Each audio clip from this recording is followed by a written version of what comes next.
राधे राधे संगवारी हो। स्वागत है आप मन के हमारे आज के छोटे से ब्लॉग में। हमारे घर के एदे काम के शुरू होते रंधैले सिगड़ी में रांधा थे कोयला वाला में संगवारी हो।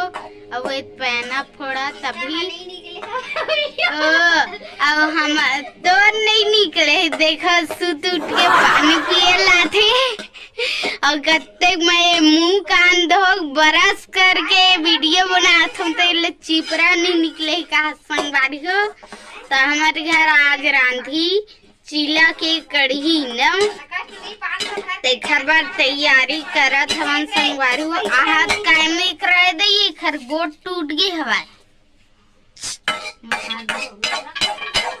3 गोड़ वाली में कराए देती हरे फोरन संगवारी हो। मिर्चा मिठली जीरा सरसों और मेथी और हरे बाकी सब मसाला प्याज पौलू और लहसुन सील हूँ अभी।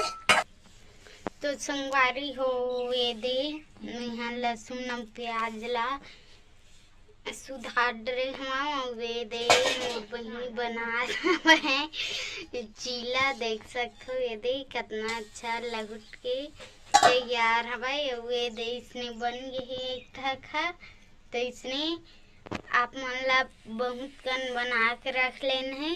अब हम मन रहा भी ले